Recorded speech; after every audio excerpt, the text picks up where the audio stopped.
My mom kicked me out to prioritize her new family, then demanded that I pay for my older sister's college when she found out I was successful. My name is Elise Porter, and the day my mother told me to pack my things still sits in my chest like a stone. I was 16, standing in the doorway of the only home I had ever known when she looked me dead in the eyes and said, "Elise, it's time for you to make room. They need the space more than you do." She didn't mean space. She meant her new family. I didn't understand it then, but that moment was the first crack, the one that eventually split everything apart. I walked out carrying one duffel bag, believing it was just temporary, believing a mother wouldn't replace her own child so easily. But I was wrong. Once I left, I didn't hear from her again. Not for months. Not for years. And then, almost a decade later, she suddenly showed up at my door smiling like nothing had ever happened. She didn't come to apologize. She didn't come to reconnect. She came because she had discovered something she was never supposed to know. I had made it. I was successful. And the first thing she said after all those silent years was, "Elise, your sister needs help with college. You're doing well, you can cover it." The same woman who pushed me out for her new family now wanted me to pay for them. Before I tell you exactly what happened next and how far she went when I said no, make sure you subscribe, hit the bell, and stay with me. You're going to want to hear how this ends. Before everything started falling apart, my childhood felt fairly calm, or at least calm enough for a kid who grew up with a mother constantly juggling too much.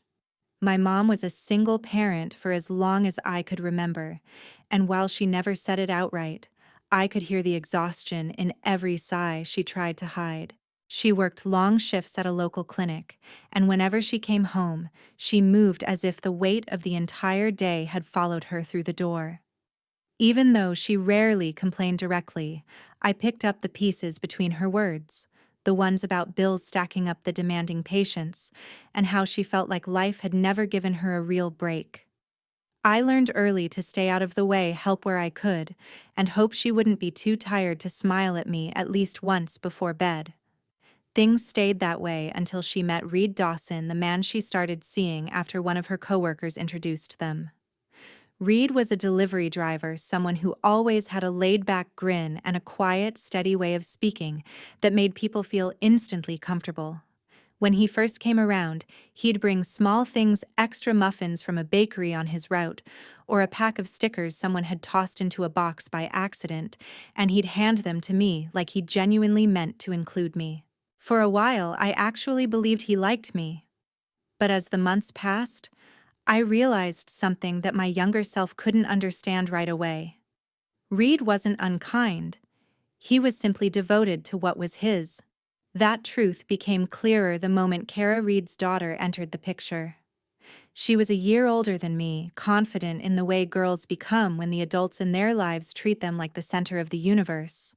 The first time she visited, she walked around our living room like she already owned the place, and my mom watched her with an expression I hadn't seen before, soft, admiring, almost relieved. From then on, Kara came over more frequently. At first it was just weekends, then a few weekdays, then almost every afternoon after school, as if she'd silently been absorbed into our routine. Each time she stepped through the door, something in the house shifted. My mom would light up, offering her snacks, asking about her classes, brushing her hair back like she had been waiting all day for her to appear. Meanwhile, I became more and more invisible. Small things changed first. My mom started saving the bigger portions for Kara during dinner, insisting she was still growing. She stopped asking about my day and instead focused on what Kara needed for her next school project. When I tried to join conversations, they slid past me as if my words didn't land anywhere. Reed never corrected it. If anything, he'd gently encourage my mom's attention toward Kara without ever saying it aloud. I felt like I had gone from being her child to being a guest, one she didn't particularly notice unless I was in her way. The distance didn't happen overnight, but it was unmistakable. My mom had always been stretched thin, But now her time, her patience, and her affection narrowed into something selective, something she gave to Kara without hesitation, while offering me nothing more than distracted half-answers. And even though I didn't fully grasp the meaning of that shift, I could feel it settling into the air around us, changing the shape of our home, one small, quiet moment at a time. Everything started shifting when I turned 16, though at first the changes were quiet enough that I tried to convince myself they weren't real. Kara had begun staying over more often, her overnight bags lingering in corners, as if they were slowly claiming territory. My mom and Reed stopped talking about her visits as temporary. Instead, they used phrases like routine and familiar environment, the kind adults use when they're preparing you for something they don't want to admit out loud. By early summer, Kara was in the house full-time. Her clothes filled drawers that used to be mine, her shoes lined the entryway, and her laughter echoed through rooms where my voice had once lived without competition. One evening after dinner, Reed cleared his throat in that careful way people do before delivering something rehearsed. He said he admired how responsible I was, how he could see I was maturing, then shifted into the real message: it might be better for me to find somewhere more stable for myself, a place where I could focus on school without distractions. I looked at him, unsure whether he expected gratitude or agreement, but before I could respond, my mom moved closer and nodded as if they had already discussed every detail. She said, "Elise, this is good for everyone. The house is smaller than you realize, and we're trying to make things work. Kara needs space, and so do you." The way she said it, steady, final, almost proud of her conclusion, made the air feel heavy. It didn't matter that I still had 2 years of high school left, or that I had nowhere else to go. The decision had been made before they ever spoke to me. Over the next 2 days, the atmosphere shifted entirely. My mom acted overly gentle, as if kindness would soften the fact that she wanted me gone. Reed avoided eye contact, moving around the house with the guilty calm of someone who believed he had done the reasonable thing. Kara said nothing, but the way she floated through the hallway told me all I needed to know. She understood she wasn't the one who had to leave. When the moment finally came, it wasn't dramatic. No shouting, no slamming doors, just my mom handing me a small stack of folded clothes and saying, "Your uncle lives close. It won't take you long to settle in."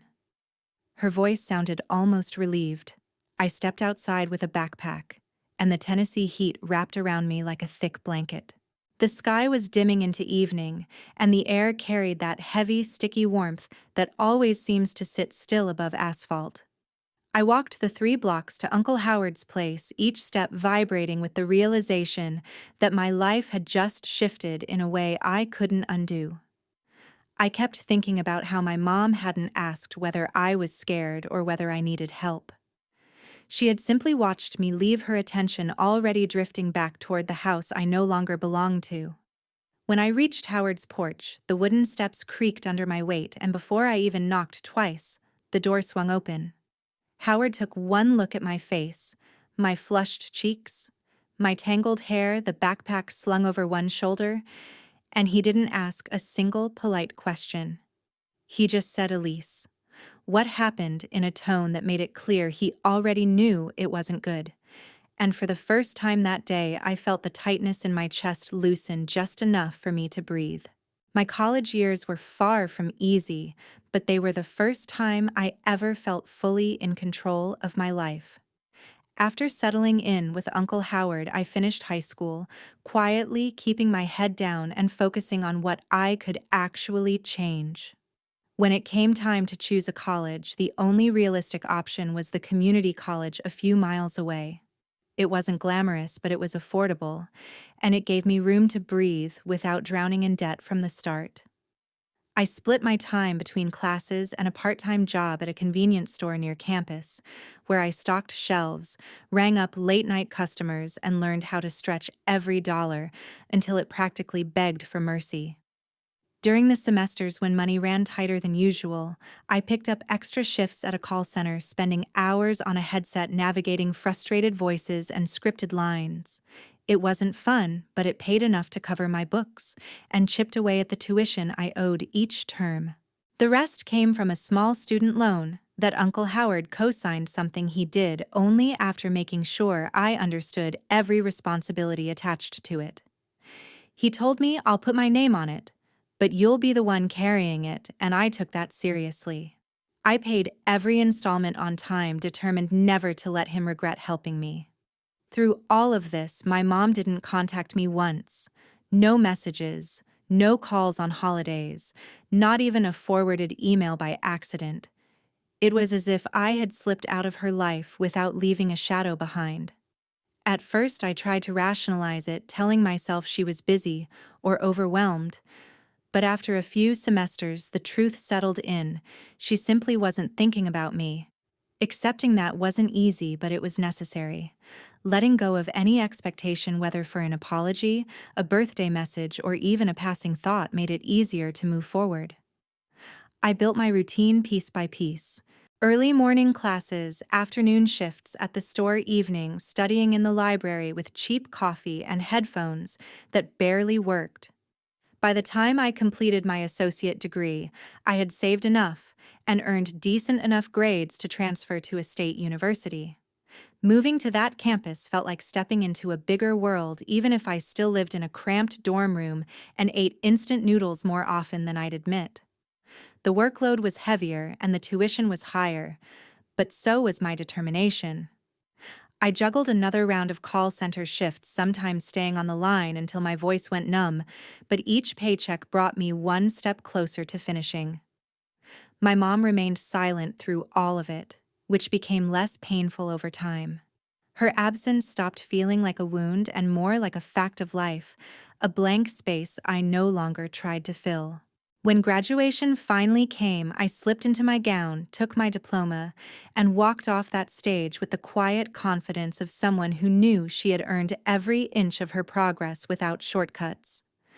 A few weeks later, I landed an entry-level office job at a small logistics company. It wasn't impressive by anyone else's standards, but to me, it was everything, a symbol that I had made it this far on my own, step by steady step, without a single hand from the woman who once told me leaving home was good for everyone. I thought I had left the past behind, but life has a way of circling back when you least expect it. After years of grinding through entry-level work, I eventually found my footing at a financial company in Knoxville, starting out in a support role and slowly earning the trust of my team. I stayed late, volunteered for tough projects, and handled the chaotic parts no one else wanted. Over time, my reputation grew, and so did my responsibilities. When the management position opened unexpectedly, I applied with the quiet confidence of someone who had clawed her way up from nothing. A few weeks later, my supervisor called me into her office and offered me the role. It felt surreal, like stepping into someone else's life, but I accepted it with steady hands. The promotion came with a raise significant enough that for the first time ever, I didn't have to choose between paying bills and saving. Within a year, I bought a modest 2-bedroom condo on the outskirts of the city. It wasn't luxurious, but it was mine, every inch of it paid for by my own work and my own decisions. I decorated it, simply focused on creating a space that felt calm and predictable, something my childhood never had. I settled into a rhythm, work, grocery runs, quiet evenings with books or streaming shows, weekend coffee at a small shop down the street. It was an ordinary life, but it was stable, peaceful, and fully mine. I assumed the people who had walked out of my life years ago would remain distant shadows, but Tennessee is smaller than it looks when it comes to gossip, and one afternoon a distant cousin spotted me at a grocery store. She hadn't seen me since I was a teenager, but she recognized my name on my employee badge and the logo of my company. We exchanged a brief greeting before going our separate ways. I didn't think anything of it until a week later. On a warm evening after work, I parked my car, climbed the stairs to my condo, and froze. Standing in front of my door were two people I never thought I would see again, my mom and Reed. My heart jolted so sharply it felt like I had missed a step. They looked almost out of place in the quiet hallway, their expressions tense and overly rehearsed. Before I could speak, my mom stepped forward with a smile that didn't touch her eyes and said, "I heard you're doing very well." The words hung in the air unsettlingly, like an echo of something practiced, tested, and repeated before delivery. I didn't respond immediately. I unlocked my door and let them in, only because I didn't want my neighbors hearing whatever performance she had prepared. As soon as we sat down, the shift happened. My mom exchanged a glance with Reed, and her voice softened in that carefully constructed way I remembered from childhood, sweet on the surface, sharp underneath. She began talking about family challenges, about how life had been tough lately, and how Kara was facing real difficulties with her college expenses. I sat there listening to my mother talk about the daughter she chose, the daughter she fought to make room for, the daughter whose arrival pushed me out the door with a duffel bag at 16. When she finally said, "She just needs a little help, and you're in such a good place now," something cold settled in my chest. Because in that moment it became painfully clear she hadn't come to see me. She had come to collect. But that conversation didn't stay polite for long. After a few minutes of small talk that felt painfully forced, my mom finally leaned forward, folded her hands like she was delivering some noble message, and said, "You should help your sister with her tuition. That's what family does." Hearing her call Kara my sister so casually made something twist in my stomach. Before I could respond, Reed chimed in with a low sigh, shaking his head, as if the entire burden of the world rested on my shoulders instead of his. "You're living comfortably now," he said, "and it wouldn't hurt you to support someone who really needs it." The confidence in his voice startled me. This was the same man who stood by silently the night I was sent packing at 16. Now he spoke like he had the authority to decide how my money should be spent. And then there was Kara sitting on my couch, tapping on her phone, not even pretending to acknowledge me. She didn't look nervous, embarrassed, or grateful. She looked bored, as if she'd been dragged into an appointment she didn't want to attend. When my mom nudged her and said, "Kara, tell her what you need," she simply shrugged and mumbled, "College is expensive." No apology, no greeting, not even eye contact.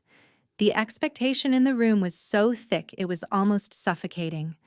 My mom kept talking about doing the right thing, about helping the family, about showing kindness, but every word rang hollow. She'd had years to show kindness to me and never once attempted it. I finally spoke, keeping my tone steady. "I'm not paying for her tuition." The silence that followed hit like a snapped wire. My mom blinked as if she didn't understand the words. Reed frowned, shifting in his chair. Kara kept scrolling on her phone. Then the change happened, instant, sharp, and familiar. My mom's voice hardened. "Elise, don't be selfish. You know how difficult things are for her. After everything I've done for you, I cut her off before she could build momentum. You didn't do anything for me after I turned 16. Her face flushed red, and the frustration she'd been holding back boiled over. "I gave you a home. I raised you alone. I sacrificed everything. And now you're too ungrateful to help your sister." The word ungrateful hit me the same way it had throughout my childhood, like a stamp she used whenever I wasn't convenient for her. She kept piling on accusations, calling me cold, calling me dramatic, insisting I was turning my back on the people who loved me. Reed added, "It wouldn't kill you to contribute," as if my existence was a vault they were entitled to access. I stood up. The room went still. "You need to leave," I said calmly. My mom looked stunned. "Excuse me, I'm not paying for her college. I'm not discussing it further. And I'm not sitting here while you rewrite history to make yourself look better. You can go." Kara finally looked at me, more annoyed than surprised.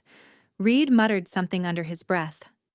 My mom's eyes narrowed, and for a moment I saw the same expression she wore the night she closed the door behind me when I was 16, disappointment mixed with entitlement, never love. She stood, grabbed her purse, and hissed, "You'll regret this." I didn't flinch. I opened the door. They walked out without another word.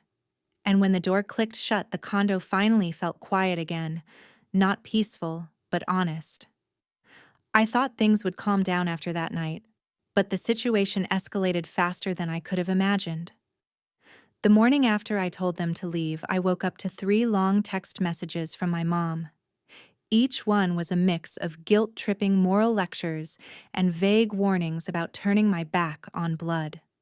I didn't reply. By the second day, she sent 7 messages. By the third, 12 paragraphs accusing me of being heartless, selfish, corrupted by money, and forgetting where I came from. I blocked her number.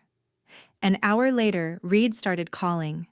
He left voicemails dripping with irritation, saying things like, "You owe your family more than this," and "You're embarrassing your mother." I blocked him too. For a brief moment, I thought that would be the end of it. It wasn't. One afternoon after work, I walked toward the company parking lot, still exhausted from a long meeting, when I heard someone call my name. My stomach dropped when I turned and saw my mom standing next to my car. She waved like we were old friends meeting for lunch. "Elise, we need to talk." I froze. My company's parking lot required employee badges. She had followed someone in, or waited until the gate opened. My pulse jumped. I told her she needed to leave, that she couldn't show up at my job, but she just kept talking over me, her voice rising, demanding I be reasonable and stop acting superior. A couple of coworkers walked by, staring. A security officer approached, asking if everything was okay. My mom immediately launched into a tearful performance about being worried sick for her daughter and begging for 5 minutes. Security escorted her to the exit. The next morning, HR called me in. They were calm but firm. The incident in the parking lot had caused concern, and they wanted to make sure I felt safe. Then they added delicately that outside disturbances couldn't continue. I apologized, even though I had nothing to apologize for, and assured them I would handle it. I left that meeting with a tightness in my chest I couldn't shake. I drove home that evening wishing things would stop spiraling. They didn't. 2 days later, I was cleaning up after dinner when headlights swept across my window. I peeked outside, and there she was again, standing in my small front yard as if she owned the place. She wasn't yelling this time. She was pacing, frustrated, restless, like she was waiting for me to cave. My phone buzzed with a text from a neighbor I barely knew. "There's a woman outside your house. Should I call someone?" Before I could respond, another neighbor came out telling her she couldn't wander around people's homes like that. My mom snapped something sharp back at them, and within minutes someone had called the police. When the officers arrived, I stepped outside because I didn't want this turning into something bigger. They asked me a few questions, then turned to her. Their tone was professional but stern. They told her she was trespassing, that she needed to leave immediately, and that any further incidents could lead to serious consequences. My mom tried to spin the story, claiming she was just checking on her daughter, but the officers didn't budge. They instructed her to go home, stop showing up uninvited, and stop contacting me. She glared at me the entire time, her jaw tight, as if I had orchestrated the entire thing to humiliate her. When she finally left, the street fell quiet, but the tension didn't go with her. I shut my door, locked it, and stood in the silence, realizing something unsettling: she wasn't going to stop on her own. After the meeting with the police that day, I realized I couldn't keep hoping the situation would resolve itself. I contacted an attorney recommended by my supervisor, and the next afternoon, I sat in a quiet office explaining months of escalating behavior. The attorney listened carefully, reviewed the messages, the call logs, the incident at my job, and the police report. When I finished, he nodded and said plainly, "You have more than enough grounds for a restraining order." Filing the request was strangely emotional. I wasn't grieving a relationship I had lost that years ago, but signing my name on those documents felt like acknowledging just how far things had fallen. A court date was scheduled quickly due to the safety concerns. On the morning of the hearing, I expected resistance, excuses, or at least indignation. My mom didn't show up. The judge reviewed the evidence, asked me a few brief questions, and granted a 1-year restraining order. It prohibited her from contacting me, approaching my home, or coming near my workplace. When I walked out of the courthouse, the air felt lighter, like a weight I had been carrying for too long had finally loosened. In the following weeks, I learned through relatives that the restraining order caused tension in her household. Reed, exhausted from the turmoil and fed up with the chaos she brought everywhere she went, eventually moved out. He hadn't expected his life to involve police visits or court papers. He had stayed silent when she threw me out at 16, but now the consequences were landing on his doorstep. As for Kara, without me to target or rely on, she had to confront the reality of her situation. I heard she applied for multiple scholarships at small community programs and eventually took a part-time job at a local bakery to cover her expenses. Responsibility had never been something she took seriously before, but necessity has a way of reshaping people. I didn't follow their lives closely. The information reached me in fragments through extended family, the kind who talk too much at holiday gatherings. But each update painted the same picture. Everyone was forced to face the consequences of the choices they had made. My mom struggled the most. Word spread quickly in small Tennessee circles, and some neighbors kept their distance after the incident involving the police. She tried reaching out to relatives for sympathy, but the more she talked, the more people noticed how her stories never aligned with facts they already knew. Without Reed's income, she had to downsize. Without Kara's college dream guaranteed, she couldn't brag about her perfect little family anymore. And without access to me, she couldn't lean on the emotional and financial safety net she always assumed would be hers. Meanwhile, my life shifted quietly but meaningfully. I broke my lease early and moved to a condo on the opposite side of Knoxville, closer to work, quieter, safer. I furnished the space, slowly choosing things that felt like comfort instead of survival. For the first time, my home didn't carry memories of someone pounding on the door or shouting in the yard. It was simply peaceful. I focused on my job, took weekend trips, reconnected with people who genuinely cared, and learned that distance can be the most powerful form of protection. Looking back, the hardest truth I learned was also the simplest.